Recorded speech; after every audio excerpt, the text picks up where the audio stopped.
ಹಿಮಗಿರಿತನಯ ಹಿಮಾಂಶುಲೇಖಾ ಸರಿದತಿ ಶೀತಲಾ ಸುರಾಣಾಂ ತ್ರಿವಿರಿತ್ರೈರಪಿ ವೇಪಿತೋ ಅಸಿ ಶಂಭೋ ಮಮ ಹೃದಿ ವಿವಿಶ ತ್ರೀತಾಪಯುಕ್ತೆ. ಗುರುದೇವ ಜಗದ್ಗುರು ಶಿವಾನಂದ ಶ್ರೀಗಳವರ ಚರಣಾರವಿಂದಗಳಲ್ಲಿ ವಂದಿಸುತ್ತಾ ನಂದೀಶ್ವರ ಗ್ರಾಮದಲ್ಲಿ ನಡೆದಿರುವಂತಹ ಈ ಪುಣ್ಯ ಕಾರ್ಯಕ್ರಮಕ್ಕೆ ಮೂಲ ಅಧಿಷ್ಠಾನ ಮೂರ್ತಿಗಳಾಗಿರುವ ಪರಮ ಪೂಜ್ಯರಾದ ತಪಸ್ವಿಗಳು, ಯೋಗಿಗಳು, ಶ್ರೀ ಶ್ರೀ ಸದ್ಗುರು ಶ್ರೋತ್ರಿಯ ಬ್ರಹ್ಮನಿಷ್ಠ ಸಿದ್ಧಲಿಂಗೇಶ್ವರರ ಚರಣಾರವಿಂದಗಳಲ್ಲಿ ಅನಂತ ಭಕ್ತಿಪೂರ್ವಕ ವಂದನೆಗಳನ್ನು ಅರ್ಪಿಸಿ, ಅವರ ಅಂತರಂಗದ ಅರಿವಿನ ಐಶ್ವರ್ಯವೇ ಆಗಿರುವ ಪರಮ ಪೂಜ್ಯರಾದ ಶ್ರೋತ್ರಿಯ ಬ್ರಹ್ಮನಿಷ್ಠ ಸದ್ಗುರು ಡಾಕ್ಟರ್ ಪುಂಡೇಶ್ವರ ಅಪ್ಪನವರ ಶ್ರೀ ಚರಣಗಳಲ್ಲಿ ಅನಂತ ಭಕ್ತಿಪೂರ್ವಕ ವಂದನೆಗಳನ್ನು ಅರ್ಪಿಸಿ, ಈ ವೇದಿಕೆಯ ಮೇಲೆ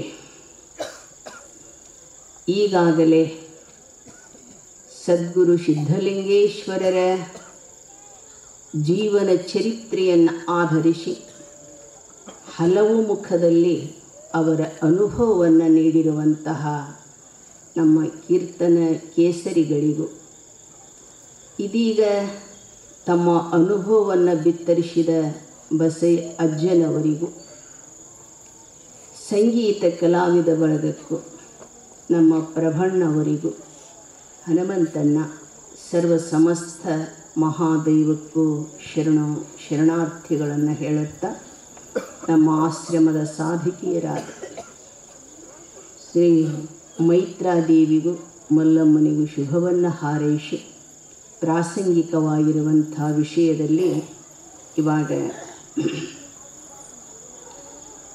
ದಾಸೋಹ ಮಂದಿರದ ಉದ್ಘಾಟನೆಯ ಸಮಾರಂಭದ ಒಂದಿಗೆ ಸಂಸ್ಕೃತ ಮಹಾವಿದ್ಯಾಲಯದ ಒಂದು ಉದ್ಘಾಟನೆಯ ಸಮಾರಂಭ, ಪೂಜ್ಯ ಅಪ್ಪನವರ 42ನೆಯ ಪುಣ್ಯಾರಾಧನೆಯ ಕಾರ್ಯಕ್ರಮ, ಇವೆಲ್ಲವುಗಳ ಸಂಗಮ ಇಲ್ಲಿ ಸಮಾವೇಶಗೊಂಡಿದೆ.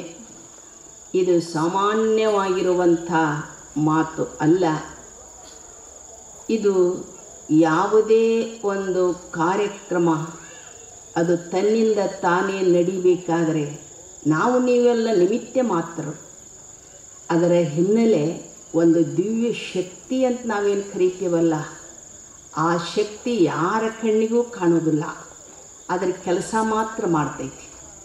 ಈಗ ನಾವು ಪ್ರಸಾದ ಸ್ವೀಕಾರ ಮಾಡ್ತೇವೆ ಅಂತ ತಿಳ್ಕೊಳ್ಳಿ, ತಾಟಿನೊಳಗೆ ಹೋಳಿಗೆ, ಹುಗ್ಗಿ, ಕಡುಬು ಎಲ್ಲ ಇದೆ. ನಮ್ಮ ಕಣ್ಣಿಗೆ ಆ ಪ್ರಸಾದ ಕಣ್ಣಿಗೆ ಕಾಣ್ತೈತಿ, ಕೈಗೆ ನಿಲುಕ್ತೈತಿ, ಬಾಯೊಳಗೆ ಇಟ್ಕೊಂಡಿವಿ, ಬಾಯೊಳಗೆ ರುಚಿ ಜ್ಞಾನ ಆಕೈತಿಲ್ಲ, ಕೈಗೆ ಸ್ಪರ್ಶ ಜ್ಞಾನ, ಕಣ್ಣಿಗೆ ನೋಟದ ಒಂದು ಸ್ಪರ್ಶ, ನಾಲಿಗೆಗೆ ರುಚಿ ಜ್ಞಾನ ಆಯಿತು. ಈಗ ನಾವು ಹೋಳಿಗೆ, ಹುಗ್ಗಿ, ಕಡುಬು ಎಲ್ಲ ರುಚಿ ನೋಡಿ ನುಂಗಿರಿ, ಅದು ಒಳಗೆ ಹೋಗಿ ಏನು ಮಾಡ್ತೈತಿ ಎಂಬುದು ನೋಡೇವೇನ್ರಿ? ಒಳಗೆ ಏನಾಕೈತಿ ನೋಡೇವೇನು ನಾವು? ಇಲ್ಲ.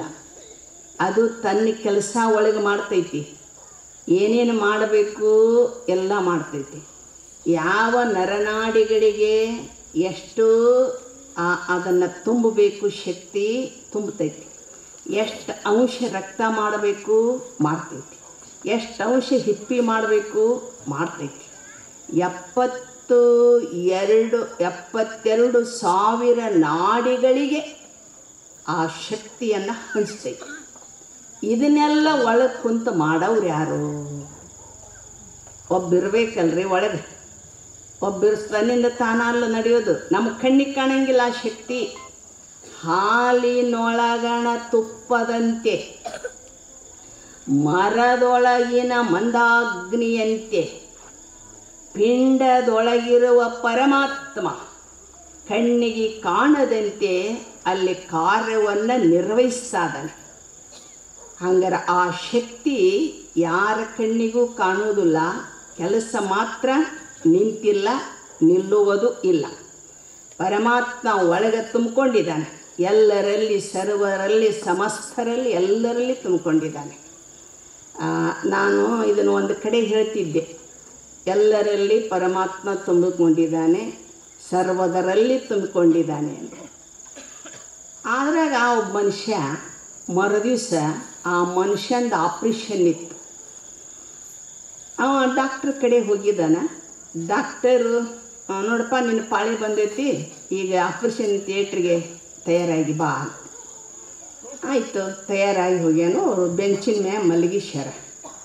ಅವಾಗ ಇವೇನು ಹೇಳ್ಯಾನ, ಡಾಕ್ಟರ್ ಮತ್ತು ಪರಮಾತ್ಮ ಒಳಗದಾನಂತ ಹೇಳ್ಯಾರಿ ನಿನ್ನೆ ಅಮ್ಮಾರ, ಆಟ ನೋಡಿ ಆಪ್ರೇಷನ್ ಮಾಡಿರಿ.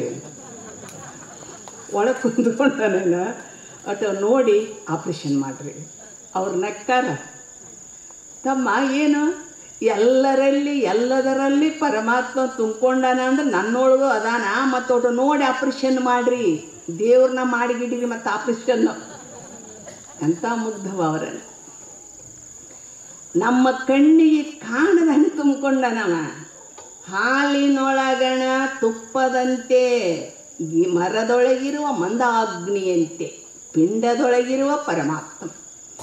ಹಂಗಾರೆ ಈ ಪರಮಾತ್ಮನ ಅನುಭವ ನಮಗಾಗಬೇಕಾದ್ರೆ ನಮ್ಮೊಳಗದಾನ. ಮರದೊಳಗಿರುವ ಮಂದಾಗ್ನಿ ಮರಗಳ ಘರ್ಷಣೆ ಆಗಬೇಕು. ಅದರೊಳಗಿರುವಂಥ ಬೆಂಕಿ ಹೊರಗೆ ಬರ್ತೈತಿ. ಅದನ್ನು ಬಿಟ್ಟು ಆ ಗಿಡದ ಬಡ್ಡೆ ಆಗೋದು ಅಕ್ಕಿ ತೊಳೆದು ಅನ್ನಕ್ಕಿಡ್ರಿ, ಅನ್ನಕ್ಕೈತಿನ ಅದು. ಆ ಘರ್ಷಣೆಯಿಂದ ಏನು ಆ ಅಗ್ನಿ ಹೊರಗೆ ಬರ್ತೈತಿಯಲ್ಲ, ಅಗ್ನಿ ಒಳಗೆ ಈಗ ನೀವು ಅಕ್ಕಿ ತೊಳೆದು ಅನ್ನಕ್ಕಿಡ್ರಿ, ಅದರಿಂದ ಅನ್ನ ಆಕೈತಿ. ಅದರ ಒಳಗಿರುವಂಥ ಅಗ್ನಿ ನಮ್ಮ ಪ್ರಯೋಜನಕ್ಕೆ ಬರಲಿಲ್ಲ, ವಿಶೇಷ ರೂಪಕ್ಕೆ ಬಂದಾಗ ಅದು ಅಗ್ನಿ ಅನ್ನ ಮಾಡ್ತೈತಿ. ಮರದೊಳಗಿನ ಅಗ್ನಿ ಅನ್ನ ಮಾಡೋದಿಲ್ಲ. ಹಾಲಿನೊಳಗಣ ತುಪ್ಪದಂತೆ, ಹಾಲಿನೊಳಗೆ ತುಪ್ಪ ಐತಿ, ಪರಂತು ನಾವೀಗ ಹುಡುಕ್ಯಾಡಕ್ಕೆ ಹೋದ್ರೆ ಸಿಗಂಗಿಲ್ಲ. ಆ ಹಾಲು ಕರೆದು ಕಾಶಿ ಹೆಪ್ಪು ಹಾಕಿ ಮಥನ ಮಾಡಿ ಬೆಣ್ಣೆ ತೆಗೆದಾಗ ಕಾಶಿದಾಗ ತುಪ್ಪ ಆಗ್ತೈತಿ. ಅದಕ್ಕೂ ಒಂದು ಕ್ರಿಯಾ ಚಲನೆ ಬೇಕಲ್ರಿ. ಹಾಲಿನೊಳಗಣ ತುಪ್ಪ ಹೊರಗೆ ಬರಬೇಕಾದ್ರೆ ಕ್ರಿಯಾಚಲನೆ ಬೇಕು.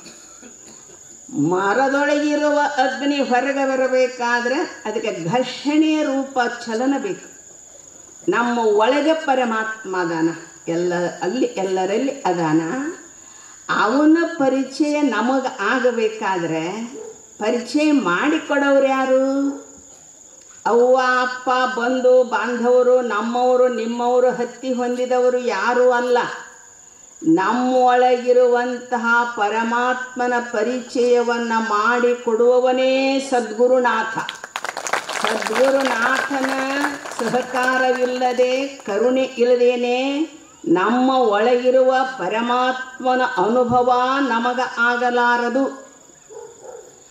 ಅಂತಹ ಪರಮಾತ್ಮನ ಪ್ರತಿರೂಪ ಪರಮಾತ್ಮ ನಿರಾಕಾರ, ನಿರ್ಗುಣ, ನಿರವಯ ಅಂತ ಒಪ್ಕೊಂಡ್ಬಿಟ್ಟೇವಿ. ಎಲ್ಲ ಶಾಸ್ತ್ರಗಳು ಅದನ್ನೇ ಹೇಳ್ತಾ ಇದಾವ. ಹಾಗಾದ್ರೆ ನಮಗೆ ನಮ್ಮ ಪರಿಚಯ ಆಗಬೇಕಲ್ಲ. ಅಂದರೆ ತದ್ವಿಜ್ಞಾನಾರ್ಥಂ ಸಹ ಗುರುಮೇವ ಅಭಿಗಚ್ಚೇತ್ ಅಂತ ಹೇಳ್ತು ಉಪನಿಷತ್ತು. ಆ ಜ್ಞಾನವನ್ನು ಪಡೆಯಬೇಕಾದ್ರೆ ನೀನೆಲ್ಲಾರ ಅವನು ಹತ್ರ ಹೋಗು, ಅಪ್ಪನ ಕಡೆ ಹೋಗು, ಬೀಗರ ಕಡೆ ಹೋಗು, ಬಿಜರ್ ಕಡೆ ಅಂತ ಹೇಳಿಲ್ಲ. ಸಹ ಗುರುಮೇವ ಅಭಿಗಚ್ಚೇತ್, ಸದ್ಗುರುನಾಥನ ಕಡೆ ಹೋಗುವಂತ ಉಪನಿಷತ್ತು ಹೇಳ್ತು. ಹಂಗೆ ನಮಗದ್ರ ಪರಿಚಯ ಮಾಡಿಕೊಡೋರು ಯಾರು ಅಂದರೆ ಸದ್ಗುರುನಾಥ. ಆ ಸದ್ಗುರುನಾಥನೇ ಒಂದು ರೂಹನ್ನು ಧರಿಸಿ ಧರೆಗೆ ಬಂದಾಗ ಅವನು ಕೊಟ್ಟ ಜ್ಞಾನದಿಂದ ನಮ್ಮ ಅಜ್ಞಾನ ದೂರ ಆಗಲಿಕ್ಕೆ ಸಾಧ್ಯ ಐತಿ. ಯಾಕಂದರೆ ನಮಗೆ ನಮ್ಮ ಒಳಗಿರುವಂತಹ ಪರಮಾತ್ಮನನ್ನು ತಿಳ್ಕೊಳ್ಳೋಕೆ ನಾವು ಅಸಮರ್ಥರು, ತಿಳಿಸಿ ಕೊಡೋರೊಬ್ಬರು ಬೇಕಲ್ಲ. ಹಂಗಾರೆ ನಿರಾಕಾರ ನಿರ್ಗುಣನಾದ ಪರಮಾತ್ಮ ತಿಳಿಸಿಕೊಡೋದಿಲ್ಲ. ಯಾಕೆ ದೇಹ ಇಲ್ಲ ನಮಗೆ. ಪರಮಾತ್ಮ ಅಂದರೆ ದೇವರು ಅಂತ ನಾವು ಕರಿತೇವಲ್ಲ, ಅಂದರೆ ದೇಹ ಇಲ್ಲದವನು, ವ ಅಂದರೆ ವರ್ಣ ಆಶ್ರಮಗಳು ಇಲ್ಲದವನು, ರು ಅಂದರೆ ರೂಪ ಇಲ್ಲದವನು. ಹಂಗಾರೆ ಅವನಿಗೆ ದೇಹ ಇಲ್ಲ, ವರ್ಣಾಶ್ರಮಗಳಿಲ್ಲ, ರೂಪ ಇಲ್ಲ ಅಂದರೆ ನಿರಾಕಾರವಾದ ವಸ್ತು. ನಿರಾಕಾರವಾಗಿರುವಂತಹ ವಸ್ತುವಿನಿಂದ ನಮ್ಮ ಅಜ್ಞಾನ ದೂರವಾಗುವುದಿಲ್ಲ. ಹಂಗಾರೆ ನಮ್ಮೊಳಗಿರುವಂಥ ಅಜ್ಞಾನ ದೂರ ಆಗಬೇಕಾದ್ರೆ ಆ ನಿರಾಕಾರ ನಿರ್ಗುಣನಾಗಿರುವ ಪರಮಾತ್ಮನೇ ಒಂದು ಸಗುಣ ರೂಪಕ್ಕೆ ಬಂದಾಗ, ಸಗುಣ ರೂಪವನ್ನು ತೊಟ್ಟು ಧರೆಯಲ್ಲಿ ಅವತರಿಸಿದಾಗ, ದೇಹಧಾರಿಯಾದಾಗ, ಕರಚರಣಾಂಗುಷ್ಟಧಾರಿಯಾದಾಗ ಆ ಸದ್ಗುರುನಾಥನೇ ನಮ್ಮ ಅಜ್ಞಾನವನ್ನು ಕಡಿಯಲಿಕ್ಕೆ ಸಮರ್ಥ. ಆ ದೃಷ್ಟಿಯಲ್ಲಿ ಸಿದ್ಧಲಿಂಗ ಶಿವಯೋಗಿಗಳು ಈ ನೆಲದೊಳಗೆ ಪಾದವನ್ನು ಇರಿಸಿ ಇದನ್ನು ಕ್ಷೇತ್ರವನ್ನಾಗಿ ಮಾಡಿದರು. ಎಲ್ಲ ನೆಲ ಕ್ಷೇತ್ರ ಆಗುವುದಿಲ್ಲ. ಪರಮ ಬ್ರಹ್ಮಜ್ಞಾನಿಯೊಬ್ಬ ಪಾದವಿರಿಸಿದ ನೆಲ ಕ್ಷೇತ್ರ ಆಗ್ತೈತಿ. ಎಲ್ಲ ನೆಲ ಕ್ಷೇತ್ರಕ್ಕವನ್ರಿ. ಈ ಸ್ಮಶಾನದಾಗ ಭೂತ ಓಡಾಡ್ತಾವೆ, ಅದು ಕ್ಷೇತ್ರ. ಮಹಾತ್ಮ ಹೋಗಿ ಪಾದ ಇರಿಸಿದಾಗ ಅದು ಕ್ಷೇತ್ರ ಆಗ್ತದೆ. ಹಾಗೆ ಈ ನೆಲ ಕ್ಷೇತ್ರ ಆಯಿತು ಆ ಮಹಾಪುರುಷನಿಂದ. ಅವರ ಒಂದು ಪರಿಚಯ, ಅವರಲ್ಲಿರುವಂಥ ಅಖಂಡವಾಗಿರುವಂಥ ಜ್ಞಾನವನ್ನು ನಮಗೆ ಪರಿಚಯ ಮಾಡಿಕೊಡಲಾಕ ಅಪ್ಪನವರು ಸಾಮಾನ್ಯ ವ್ಯಕ್ತಿಗಳಲ್ಲ. ಇವತ್ತಿನ ದಿನಮಾನದೊಳಗೆ ಇಂಥ ಗುರುಗಳು ಸಿಗೋದು ಬಹಳ ವಿರಳ, ಬಹಳ ವಿರಳ. ಸಿಕ್ಕರೆ ಬಹುಲಾಭ. ಅವರ ಮಾತು ಎತ್ತಿದ್ರೆ ಅಧ್ಯಾತ್ಮ, ಮಾತು ಎತ್ತಿದ್ರೆ ಅಧ್ಯಾತ್ಮ. ಲೌಕಿಕ ವ್ಯವಹಾರ ಅವರ ಸಮೀಪ ಸುಳಿಯಂಗೇನೇ ಇಲ್ಲವು. ಯಾಕಂದ್ರೆ ಈ ಮಠದೊಳಗೆ ಅಧ್ಯಾತ್ಮದ ಐಶ್ವರ್ಯ ಐತಿ. ನಮ್ಮ ಅಪ್ಪನ ಮೂಳ್ಕೊಡೋದು ಅಪ್ಪಾರು ಹೇಳ್ತಿದ್ರು, ಇಲ್ಲಮ್ಮ ತಾಯಿ, ನನ್ನ ಮಠದಾಗ ಐಶ್ವರ್ಯಕ್ಕೆ ಕೊರತಿಲ್ಲ, ಅಧ್ಯಾತ್ಮದ ಮಾಹಿತಿ ಇಲ್ಲ ಅಂತಿದ್ರು ಅವರು. ಖರೇನದು, ಐಶ್ವರ್ಯಕ್ಕೆ ಸಾಕಷ್ಟು ಐತಿ, ಅಧ್ಯಾತ್ಮದ ಮಾಹಿತಿ ಇಲ್ಲ. ಆದರೆ ಇಲ್ಲೇ ಐಶ್ವರ್ಯನೂ ಉಂಟು, ಅಧ್ಯಾತ್ಮನೂ ಕೂಡ ಉಂಟು, ಎರಡೂ ಐತಿ.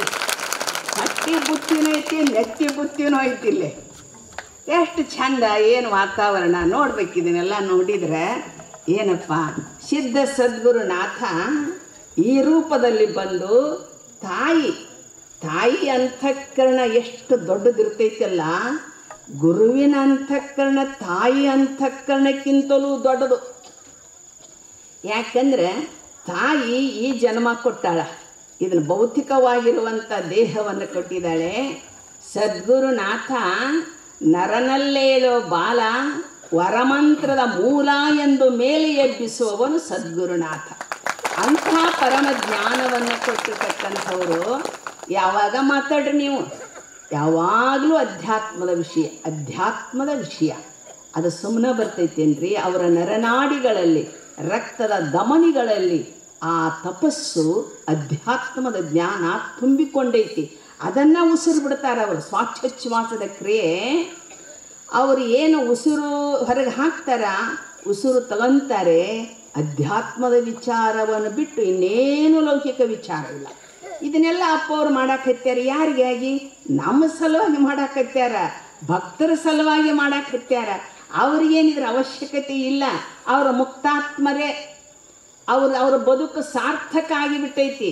ಮಹಾತ್ಮ ಈ ಧರಿಗೆ ಬರಬೇಕಾದ್ರೆ ಲೋಕದಂತೆ ಬಾರರು, ಲೋಕದಂತೆ ಇರರು, ಲೋಕದಂತೆ ಹೋಹರು ನೋಡಯ್ಯ, ಪುಣ್ಯದಂತೆ ಬರ್ಪರು, ಜ್ಞಾನದಂತೆ ಇರ್ಪರು, ಮುಕ್ತಿಯಂತೆ ಹೋಹರು ನೋಡಯ್ಯ, ಉರುಲಿಂಗ ಪೆದ್ದ ವಿಶ್ವೇಶ್ವರ, ನಿಮ್ಮ ಶರಣರು ಉಪಮಾತೀತರು. ಈ ಮಾತನ್ನು ಉರುಲಿಂಗ ಪೆದ್ದಿಗಳು ಹೇಳ್ತಾ ಇದ್ದಾರ. ಲೋಕದಂತೆ ಬಾರರು, ಇಂಥ ಮಹಾತ್ಮರು ಲೋಕದಂತೆ ಬರಂಗಿಲ್ಲ. ಮತ್ತು ಹೆಂಗೆ ಬಂದರು? ನಮಗನಿಸ್ಬೋದು ನಾವು ನೀವೆಲ್ಲ ಲೋಕದಂತೆ ಬಂದವರು. ಖರೆ ಹ್ಯಾಂಗೆ ಬಂದ್ವಿ? ಮತ್ತು ಅವರು ಲೋಕದಂತೆ ಬಂದವರಲ್ಲ, ಬಾರರು, ಲೋಕದಂತೆ ಬಾರರು. ಮತ್ತು ನಾವು ಬಂದೇವಲ್ಲ, ಅಪ್ಪನವರು ಬಂದಾರಲ್ಲ, ಹಿಂಗೆ ಸಂಶಯ ಬರ್ಬೋದು. ಆದರೆ ಲೋಕದಂತೆ ನಾವು ನೀವು ಬಂದವರು ನಾವು ಕಟ್ಟಿಕೊಂಡಿರುವಂಥ ಕರ್ಮದ ಗಂಟನ್ನು ಬಿಚ್ಚಿ ಉಣ್ಣಾಕ ನಾವಿಲ್ಲಿ ಬಂದೇವಿ ಈ ಭೂಮಿಗೆ. ನಮ್ಮ ಕರ್ಮದ ಗಂಟು ಐತಿಲ್ರಿ ಹಿಂದಿಂದ ಸಂಚಿತ ಕರ್ಮ, ಅಳತಿನೇ ಇಲ್ಲ ಅದಕ್ಕೆ. ಆ ಸಂಚಿತ ಕರ್ಮದೊಳಗಿನ ಅಂಶವನ್ನು ಹುಟ್ಟಿನಿಂದ ಚಟ್ಟಿನ ಮ್ಯಾಗ ಕುಂದ್ರ ತನಕ ಎಷ್ಟು ಬೇಕು ಅಷ್ಟು ತಗೊಂಡು ನಾವು ಈಗ ಉಣ್ಣಾಕ ಬಂದೆ. ಪ್ರಾರಬ್ಧ ಕರ್ಮ ಐತಿ. ನಾವು ಲೋಕದಂತೆ ಬಂದವರು, ಗಂಟು ಬಿಚ್ಚು ಉಣ್ಣಾಕ ಬಂದವರು. ಆದರೆ ಅವರು ಲೋಕದಂತೆ ಬಂದವರಲ್ಲ, ಕರ್ಮದ ಗಂಟನ್ನು ಕಟ್ಟಿಕೊಂಡು ಬಂದವರಲ್ಲ. ಬಂದವರು ನಾವು, ಕರ್ಮದ ಗಂಟು ಕಟ್ಕೊಂಡು ಬಂದವರು ನಾವು, ನೀವೆಲ್ಲ ಕರ್ಮದ ಗಂಟು ಕಟ್ಕೊಂಡು ಬಂದವರಲ್ಲ, ಜ್ಞಾನದ ಗಂಟು ಕಟ್ಕೊಂಡು ಈ ಭೂಮಿಗೆ ಬಂದಿರ್ತಕ್ಕಂಥವ್ರು. ಅವರನ್ನು ಯಾರು ಕರ್ಕೊಂಡು ಬಂದರು?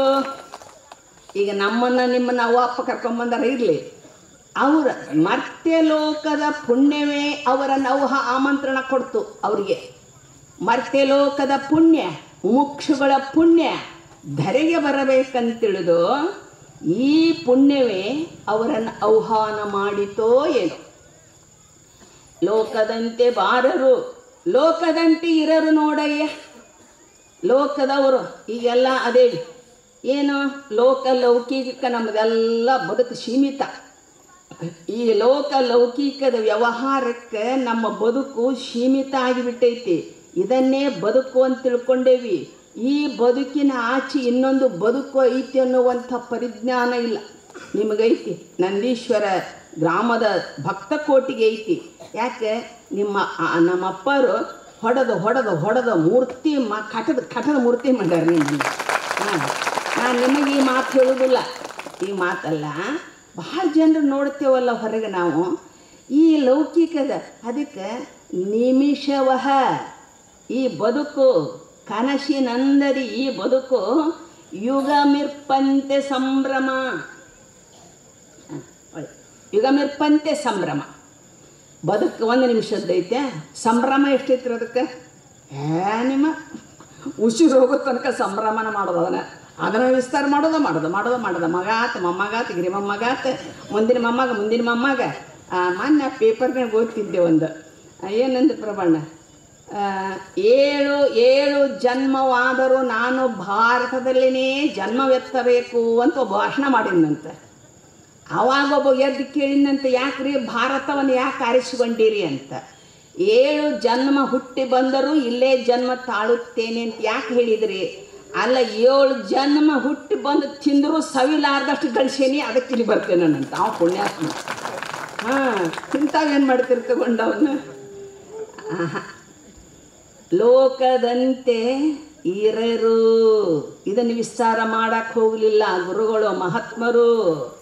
ಜ್ಞಾನವನ್ನೇ ವಿಸ್ತಾರ ಮಾಡಿದರು. ಮುಕ್ತಿಯಂತೆ ಹೋಹರು ನೋಡಯ್ಯ. ಮುಕ್ತ ಸ್ವರೂಪರೇ ಅವರು. ಮತ್ತೆ ಮುಕ್ತಿ ಪಡೆದ ಅವಶ್ಯ ಇಲ್ಲ. ಮುಕ್ತಿ ಇದು ಅಪ್ರಾಪ್ತ ವಸ್ತು, ಪ್ರಾಪ್ತ ವಸ್ತು ಅಲ್ಲ. ಇದು ಸ್ವಸ್ವರೂಪಾವಸ್ಥಿತಿರ್ಮುಕ್ತ ರೀತ್ಯ ಭಿದೀಯತೆ ಅಂತ ಶಂಕರಾಚಾರ್ಯ ಹೇಳಿದರು. ತನ್ನ ಸ್ವಸ್ವರೂಪ ಸ್ಥಿತಿಯಿಂದ ಇರುವುದಕ್ಕನ ಮುಕ್ತಿ ಅಂತ ಕರೆದರು. ಅವರು ಮುಕ್ತ ಸ್ವರೂಪರದಾರ. ಅದರ ಲೋಕ ಕಲ್ಯಾಣ ಆಗಬೇಕಾಗಿತ್ತು. ಲೋಕ ಕಲ್ಯಾಣಗೋಸ್ಕರವಾಗಿ ದೇಹ ಬೇಕಾಗಿತ್ತು. ಆ ದೇಹ ರೂಪ ಮಾಧ್ಯಮದಿಂದ, ಈ ಮಠರೂಪ ಉಪಾಧಿಯಿಂದ ಭಕ್ತಕೋಟಿಯನ್ನು ಉದ್ಧಾರ ಮಾಡಬೇಕಾಗಿತ್ತು. ಅದಕ್ಕಾಗಿಯೇ ಅವರ ದೇಹ ಇರೋದು, ಅದಕ್ಕಾಗಿ ಪವಿತ್ರ ಕ್ಷೇತ್ರ ಇರೋದು. ಮುಂದಣ ಮಾನವ ಕೋಟಿಯ ಕಲ್ಯಾಣ ಆಗಲಿ ಅನ್ನೋ ದೃಷ್ಟಿಯೊಳಗೆ ಅಪ್ಪವರು ಇಷ್ಟೆಲ್ಲ ಇದನ್ನು ಭಕ್ತರ ಮುಖಾಂತರ ಮಾಡ್ಸಕ್ಕೆ ಹಚ್ಚಿದ್ದಾರೆ. ಬಹಳ ಸಂತೋಷ ನೋಡಿ. ಎಲ್ಲ ಇದನ್ನು ಎಷ್ಟು ವಿಸ್ತಾರಗೊಂಡೈತಿ. ಈ ವರ್ಷ ಅಂತೂ ಭಾಳ ವಿಸ್ತಾರಗೊಂಡೈತಿ. ಹಂಗೆ ವರ್ಷದ ವರ್ಷಕ್ಕೆ ಅದು ಹಂಗೆ ಭಕ್ತಿ ಭಾವದ ಮರ ವೃಕ್ಷ ಬೆಳಿತೈತಿ. ನಾಡಿಗೆ ಜ್ಞಾನದ ತಂಪನ್ನು ಎರಿತೈತಿ. ಇಂಥ ಒಂದು ಒಳ್ಳೆಯ ಕಾರ್ಯ ಇಲ್ಲಿ ನಡೆದೈತಿ. ಸುಮ್ಮನೆ ಕಾಲವನ್ನು ನಾನೇನೋ ಹೇಳಕ್ಕೆ ಹೋಗ್ತೀನಿ, ಅದೆಲ್ಲೇ ಹೋಗ್ಬಿಡ್ತೈತಿ.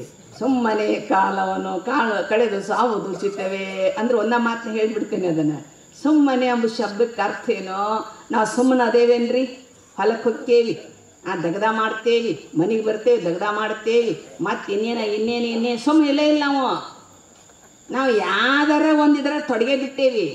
ಮತ್ತು ಸುಮ್ಮನ ಶಬ್ದ ಯಾಕಂದ್ರೆ ಅವರು ಸುಮ್ಮನೆ ಕಾಲವನ್ನು ಕಳೆಯುವುದು ಉಚಿತವೇ. ಅರ್ಥ ಏನು ಅಂದರೆ, ಒಬ್ಬ ಮಾಸ್ತರು ಈಗ ಅವರು ತಮ್ಮ ಡ್ಯೂಟಿ ಮಾಡ್ತಿರ್ತಾರೆ ಶಾಲೆಯೊಳಗೆ. ಒಬ್ಬ ಮಾಸ್ತರು ಡ್ಯೂಟಿ ಮಾಡ್ತಿರ್ತಾರೆ. ಅವರು ಆ ಕ್ಲಾಸಿನ ಜಾಣ ಹುಡುಗನಿಗೆ ತಾವೇನು ಆ ಮಕ್ಕಳಿಗೆ ಬೋಧ ಮಾಡಬೇಕಾಗಿತ್ತಲ್ಲ ಪಾಠನ, ತಮ್ಮ ಕೆಲಸ ಜಾಣ ಹುಡುಗ ಒಪ್ಪಿಸಿರ್ತಾರೆ. ಒಪ್ಪಿಸಿ, ತಮ್ಮ ಈ ಕ್ಲಾಸ್ ತಗೋರೋ ನೀನು, ಈ ಪಾಠ ಹೇಳೋ ನೀನು ಅಂತಿರ್ತಾರೆ. ಅಂದ್ರೆ ತಿಳ್ಕೊಳ್ಳಿ. ಅವಾಗ ಊರನ್ ಜನ ಏನಂದ್ರು, ಆ ಮಾಸ್ತರ್ ಸುಮ್ಮನೆ ಪಗಾರ ತಿಂತಾನೆ ನೋಡ್ರಿ, ಮಕ್ಕಳಿಗೆ ಪಾಠನ ಹೇಳಂಗಿಲ್ಲ, ಸುಮ್ಮನೆ ಪಗಾರ ತಿಂತಾನೆ ಅಂತೀರಿಲ್ಲ ನೀವು. ಆದರೆ ಆ ಮಾಸ್ತರ್ ಏನು ಮಾಡ್ತಾರೆ ಅಂದರೆ, ಕತೆ, ಕಾದಂಬರಿ, ಕವನ ಇಂಥವನ್ನೆಲ್ಲ ಬರಿತಿರ್ತಾರೆ. ಅವರು ತಾವು ಮಾಡೋ ಕೆಲಸ ಆ ಹುಡುಗನಿಗೆ, ಜಾಣ ಹುಡುಗನಿಗೆ ಹಚ್ಚಿ ಕತೆ, ಕಾದಂಬರಿ, ಕವನ, ಸಾಹಿತ್ಯ ಇವನ್ನೆಲ್ಲ ಬರಿತಿರ್ತಾರೆ. ಅವರು ಸುಮ್ಮನೆ ಇಲ್ಲ, ಬರೀತಾರೆ, ಕೆಲಸ ಮಾಡಕತ್ಯಾರ. ಆದರೆ ಅವ್ರು ಏನು ಮಾಡಬೇಕಾಗಿತ್ತು, ಈ ಮಕ್ಕಳಿಗೆ ಪಾಠ ಕೊಡಬೇಕಾಗಿತ್ತಿಲ್ರಿ. ಮಕ್ಕಳಿಗೆ ಪಾಠ ಕೊಡೋದು ಬಿಟ್ಟು ಈಗ ತಮ್ಮ ವ್ಯಕ್ತಿಗತವಾಗಿರುವ ಕಥೆ, ಕಾದಂಬರಿ ಬರೆಯಾಕತ್ಯಾರಲ್ಲ, ಅವ ನೀವೇನಂದ್ರಿ, ಮಾಸ್ತರ್ ಸುಮ್ಮನೆ ಪಗಾರ ತಿಂತಾನೆ ನೋಡ್ರಿ. ಏನೋ ಮಾಡಬೇಕಾಗಿತ್ತೋ ಅದನ್ನು ಬಿಟ್ಟ, ಮಾಡೋದನ್ನು ಬಿಟ್ಟ, ಕರ್ತವ್ಯವನ್ನು ಬಿಟ್ಟ ಇದನ್ನು ಮಾಡಕತ್ತೀನಲ್ಲ ಅಂದ್ರೆ ಅವ ನೀವೇನಂದ್ರಿ, ಸುಮ್ಮನೆ ತಿಂತಾನೆ ಪಗಾರ. ಸುಮ್ಮನೆ ಇಲ್ಲವ, ಮಾಡಬೇಕಾದದ್ದನ್ನು ಮಾಡಿಲ್ಲ, ಅದಕ್ಕೆ ಬಯಕತ್ತೀರಿ. ಹಂಗೆ ನಾವು ನೀವೆಲ್ಲೇನೋ ಧರೆಗೆ ಭೂಮಿಗೆ ಬಂದೇವಲ್ಲ, ಯಾವುದನ್ನು ತೊಳುವುದೇ ಮಾಡ್ಬೋದಾವುದು ಭವಹರಣ. ನಿಜಗುಂಡು ಹೇಳಿದರು, ಆದಷ್ಟು ಬೇಗ ಮಾಡೋ ಕೆಲಸ ಯಾವುದು ಅಂದರೆ ಹುಟ್ಟು ಸಾವುಗಳನ್ನು ಕಳೆದುಕೊಳ್ಳುವ ಪ್ರಯತ್ನವನ್ನು ಮಾಡಬೇಕು. ಅಂದ್ರೆ ಅವರು ನಾವೇನಂತೇವಿ, ಆದಷ್ಟು ಬೇಗ ಮಗನ ಲಗ್ನ ಮಾಡ್ಬೇಕ್ರಿ, ಆದಷ್ಟು ಬೇಗ ಸೊಸಿ ಬರ್ಬೇಕ್ರಿ, ಆದಷ್ಟು ಬೇಗ ಮೊಮ್ಮಕ್ಕಳು ಆಗ್ಬೇಕ್ರಿ, ಆದಷ್ಟು ಬೇಗ ಹೊಲ ಹಿಡಿಬೇಕ್ರಿ, ಆದಷ್ಟು ಬೇಗ ಮನೆ ಮ್ಯಾಗ ಮನೆ ಕಟ್ಟಿಸ್ಬೇಕ್ರಿ, ಆದಷ್ಟು ಬೇಗ ಬೇಗ ಬೇಗ ಬೇಗ ಎಲ್ಲ ಇದೆ, ಬೇಗ ಫಾಸ್ಟ್ ಯಾವುದು ಇದೆ, ಇದನ್ನ ಹಂಗೆ ಹೆಣದಿದ್ದು ಇದನ್ನು ವಿಸ್ತಾರ ಮಾಡಿದ್ದು ಇದನ್ನು ಮಾಡಕತ್ತೇವಲ್ಲ. ಅದಕ್ಕೆ ಮಹಾತ್ಮರು ಬೈದರು ನಮ್ಮನ್ನ, ಏ ಹುಚ್ಚಿ, ತಳುವುದೇ ಮಾಡ್ಬೋದು ಆವುದು ಭವಹರಣ. ತಡ ಮಾಡ್ದ ಮಾಡಬೇಕಾದ ಕರ್ತವ್ಯವನ್ನು ಬಿಟ್ಟು ಇದನ್ನು ವಿಸ್ತಾರ ಮಾಡಕ್ಕೆ ನಿಂತ್ಕೊಂಡೆಲ್ಲೋ. ಇರಲಿ, ಇದು ಎಷ್ಟು ಇರಬೇಕು ಅಷ್ಟೇ ಇರಬೇಕು. ಅಂಬಳಿ ರಾಸ್ತ ಮಿಕ್ಕಿದ್ದೆಲ್ಲ ಜಾಸ್ತಿ. ಶರಣರ ಬದುಕಿದು ಅಷ್ಟಿದ್ರಿ ಏನು ತೊಂದರೆನೇ ಇಲ್ಲ. ಏಯಪ್ಪ, ಇನ್ನೂ 10 ಜನ ಹೊತ್ತು ಬಂದರೂ ಅದು ಸೌದಿರಬಾರದು. ಹಂಗೆ ಗಳಿಸ್ಬೇಕು. ಸಾವಿನ ಕೊನೆಯ ಉಸಿರಿನವರೆಗೂ ಇದನ್ನೇ ವಿಸ್ತಾರ ಮಾಡೋದಾತ. ಮತ್ತೆ ಎಲ್ಲಿ ಉಳಿತು ಸಮಯ? ಅದಕ್ಕೆ ಸುಮ್ಮನೆ ಕಾಲವನ್ನು ಕಳೆದು ಅಂದ್ರೆ ಅವರು ಇದೆಲ್ಲ ಸುಮ್ಮನೆ ಕಟ್ಟಿ ಮ್ಯಾಗ ಕುಂತ್ಕೊಂಡು ಎಷ್ಟೋ ಮಂದಿ ಹರಟಿ ಹೊಡಿತಿರ್ತಾರೆ ನೋಡ್ರಿ. ಕಟ್ಟಿಯ ಮಾತೆಂದರೆ ಕುಣಿದು ಕೇಳುವರು, ಜೊಳ್ಳು ಮಾತು ಎಂದರೆ ನಲಿದು ಕೇಳುವರು. ಮತ್ತೆ ಗುರುಸೇವಾ, ಲಿಂಗಪೂಜೆ, ದಾಸೋಹ ಎಂದರೆ ಅಳಲವರು ಬಳಲವರು. ಇಂಥವರಿಗೆ ನರಕವೇ ಗತಿ ಗುಹೇಶ್ವರ ಅಂದರು ಅಲ್ಲಮಹಾಪ್ರಭುಗಳು. ಕಟ್ಟಿ ಮಾತು ಎಷ್ಟು ರುಚಿ ಬರ್ತಾವಲ್ಲ, ಅಧ್ಯಾತ್ಮ ಮಾತು ಕೆಲವು ಮಂದಿ ರುಚಿ ಬರೋದಿಲ್ಲ. ಕಟ್ಟಿ ಕುಂತ್ಕೊಂಡು 4 ಮಂದಿದು ಆಡ್ಕೊಂತ ಕುಂತಿರ್ತಾರೆ ನೋಡು. ಊರಾನ ಸುದ್ದಿ ಬಿಟ್ಟು ಸುತ್ತಲ ಹಳ್ಳಿ ಸುದ್ದಿ ತಗೊಂಡು, ಮತ್ತು ರಾಜ್ಯದ್ದು ತಗೊಂಡು, ಮತ್ತು ದೇಶದ ತಗೊಂಡು ಅದನ್ನು ಮಾತಾಡೋಕ್ಕೆ ಟೈಮ್ ಹೋಗ್ತೈತಿಲ್ಲ.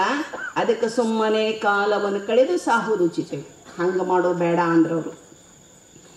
ಯಾಕೆ? ಧರೆಯನ್ನೆಲ್ಲವನ್ನು ಸಣ್ಣಿಸಿ ಧೂಳಿ ಮಾಡಲ ಪರಮಾಣುಗಳನ್ನಿತನು ತಂದು ದೇಹದಳು ಅನಿತಂದು ಬಶೀನಲ್ಲಿ ಬಂದು ಮತ್ತೆ ನೀನತ್ತ ತಿರುಗದಂತೆ ರಚಿಸದೆ ಸುಮ್ಮನೆ ಕಾಲವನ್ನು ಕಳೆದು ಸಾಹುವುದು ಉಚಿತವೇ ಮನುಜ ಅಂತ ಪ್ರಶ್ನೆ ಮಾಡಿದ್ದಾರೆ. ಹಾಗೆ ನಮ್ಮದು ಇರುವುದರ ಏಟೈತೆ ಆಯುಷ್ಯ. ಈಗ ಎಷ್ಟೋ ಸಮದ ಹೋಗೈತಿ, ಉಳಿದದ್ದು ಏಟೈತೆ ಗೊತ್ತಿಲ್ಲ. ಉಳಿದದ್ದರ ಇದು ಜನ್ಮ ಸಾರ್ಥಕ ಮಾಡ್ಕೋಬೇಕು, ಆಯುಷ್ಯವನ್ನು ಸಾರ್ಥಕ ಮಾಡ್ಕೋಬೇಕು. ಅಂಥ ಒಂದು ಸಾರ್ಥಕತೆಯ ಕೇಂದ್ರವೇ ಈ ನಂದೇಶ್ವರ ಗ್ರಾಮದ ಪೂಜ್ಯ ಸಿದ್ಧಲಿಂಗೇಶ್ವರ ಪವಿತ್ರವಾದ ಕ್ಷೇತ್ರ ಇದು ಅನ್ನೋ ಮಾತನ್ನು ಹೇಳುವುದರೊಂದಿಗೆ ಅಪ್ಪವರು ಇವಾಗ ಡಾಕ್ಟರೇಟ್ ಪದವಿಯನ್ನು ಪಡೆದರು. ಆ ಡಾಕ್ಟರೇಟ್ ಪದವಿ ತಗೋಬೇಕಂತ ಅವರೇನೋ ಹಾಗಾರಲ್ಲ. ಲೋಕದ ಪದವಿ ಪಟ್ಟಾಂತರಗಳೇ ಬೇಡ ಅಂದವರು ಅವರು. ಬ್ರಹ್ಮ ವಿಷ್ಣು ಮಹೇಶ್ವರ ಪದವಿಯನ್ನು ಅಲ್ಲೇನಯ್ಯ ನಿಮ್ಮ ಶರಣರು ಅರಿದಿಪ್ಪ ಪದವಿಯನ್ನೇ ಕರುಣಿಸು ಕೂಡಲ ಸಂಗಮಂದಿಲ್ರ ಬಸವಣ್ಣವರು. ಹಂಗೆ ಅಪ್ಪವ್ರು ಎಂದೆಂದು ಇದನ್ನು ಇಚ್ಛಾಪಟ್ಟಿಲ್ಲ. ಅವ್ರು ಅದಕ್ಕೆ ಆಶೆ ಮಾಡೋರ ಅಲ್ಲ. ಯಪ್ಪ ಡಾಕ್ಟ್ರೇಟ್ ಸಿಕ್ಕೈತೆ ಅಂತ ನಿಮ್ಗಂತ ನಾನು ಅಪ್ಪವ್ರಿಗೊಂದು ಫೋನ್ ಮಾಡಿದ್ದೆ. ಏನಾರೀ ಕರ್ಕೊಂಡು ಹೋದ್ರ ಅಲ್ಲೇ ಕುಂದರ್ಸಿದ್ರ ಒಂದು ತಪ್ಪಿಗೆ ಹಾಕಿ ಮಾಲೆ ಹಾಕಿ ಕಳಿಸ್ಬಿಟ್ಟು ಅಂತ ಮೋಹನ ಇಲ್ಲ. ಅವರು ಇವರಿಗೆ ಡಾಕ್ಟ್ರೇಟ್ ಕೊಟ್ಟರೆ ನಮ್ಮದು ಕಿಮ್ಮತ್ತು ಜಾಸ್ತಿ ಆಕೈತಿ, ನಮ್ಮ ವಿಶ್ವವಿದ್ಯಾಲಯದ ಗೌರವ ಇನ್ನೂ ಹೆಚ್ಚಾಕೈತಿ ಅಲ್ಲ ಅಂತ ಕೊಟ್ಟಾರ ಹೊರತು ಅಪ್ಪ ಅವರನ್ನು ಇಚ್ಛಾ ಪಟ್ಟಿಲ್ಲ. ಅವ್ರ ಇಚ್ಛಾ ಪಡೋದೂ ಇಲ್ಲ. ಯಾಕಂದರೆ ಇಂಥ ಒಂದು ಗ್ರಾಮಾಂತರ ಪ್ರದೇಶದಲ್ಲಿ ಸಂಸ್ಕೃತ ಮಾತನಾಡೋದು ಅಂದರೆ ಅಷ್ಟು ಸರಳ ಐತೇನ್ರಿ. ಹುಟ್ಟಿದ ಮಕ್ಕಳು ಮಾತಾಡ್ತಾವೆ ಇಲ್ಲಿ ಸಂಸ್ಕೃತವನ್ನು. ಏನಪ್ಪ ಸಂಸ್ಕೃತ ಬರೋದು ಅದು ವ್ಯಾಕರಣಬದ್ಧವಾಗಿ ಬರಬೇಕು, ವ್ಯಾಕರಣ ಸರಿಯಾಗಿ ಅದು ಉಚ್ಚಾರ ಆಗಬೇಕು. ಅದು ಪ್ರೌಢ ಭಾಷೆ, ಅದು ದೇವ ಭಾಷೆ. ಆ ಭಾಷೆ ಮಾತಾಡೋದು ಅಂತಂದ್ರೆ ಅದು ಸರಸ್ವತಿನೇ ಮಾತಾಡ್ದಂಗೆ. ನಾಲಿಗೆ ಅದು ಭಾಳ ಪರಿಶುದ್ಧ ಆಗ್ತೈತಿ ಸಂಸ್ಕೃತ ಮಾತಾಡೋದ್ರಿಂದ. ಹಿಂದಿನ ಕಾಲದೊಳಗೆ ಈ ವ್ಯಾಕರಣ ಶಾಸ್ತ್ರ ಕಲಿಬೇಕಾದ್ರೆ ಗೋಕರ್ಣಕ್ಕೆ ಹೋಗಿ ಕುಲಕರ್ಣಿಯರ ಮನ್ಯಾಗ ಶೇಖರಣೆ ಉಂಡ್ರೆ ವ್ಯಾಕರಣ ಬರ್ತಿತ್ತಂತ. ಅಷ್ಟು ಕಠಿಣ ಅಂತ ಅರ್ಥ ಅದು. ಅದನ್ನು ಸಣ್ಣ ಮಕ್ಕಳು ಮಾತಾಡುವಂಥ ರೂಪದೊಳಗೆ ಅಪ್ಪವರು ಎಷ್ಟು ಚಂದ ಹೇಳಿಕೊಟ್ಟಾರ. ಸಣ್ಣ ಹುಡುಗರು ಮಾತಾಡ್ತವ್ರಿ ಇಲ್ಲಿ ಸಂಸ್ಕೃತವನ್ನು. ಅದನ್ನು ನೋಡಿ ನಮಗೆ ಆಶ್ಚರ್ಯ ಅನ್ನಿಸ್ತೈತಿ. ಹೆಂಗಪ್ಪ ಇದು ಸದ್ಗುರುನಾಥನ ವಾಣಿ, ಅದು ಬರೀ ವಾಣಿ ಅಲ್ಲ. ಆ ಕರ್ನಾಟಕದು ಈಗ ನಾವು 12 ಜ್ಯೋತಿರ್ಲಿಂಗ ಅಂತ ಕರೀದಿಲ್ಲ ರೀ. 12 ಜ್ಯೋತಿರ್ಲಿಂಗ, 12 ಜ್ಯೋತಿರ್ಲಿಂಗ ಅಪ್ಪರ ಇದಕ್ಕೆ ಹೋಗ್ತೇವಲ್ಲ ನಾವು ಯಾತ್ರಾಕ್ಕೆ, ಉತ್ತರ ಭಾರತಕ್ಕೆ.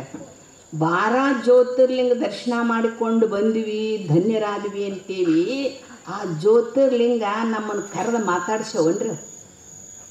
ಹೆಂಗದೀಪ ಆರಾಮದಿ ಏನು, ಊರ ಕಡೆ ಹೆಂಗೆ, ಮಳೆ ಏನು, ಬೆಳೆ ಏನು, ಆರೋಗ್ಯನ, ಅಧ್ಯಾತ್ಮ ಸಾಧನ ಮಾಡಿಯ, ಏನು ಗುರುಸೇವೆ ಮಾಡಿಯ, ಹಿಂಗೆ ಕೇಳಾವು ಜ್ಯೋತಿರ್ಲಿಂಗಗಳು ಇಲ್ಲ.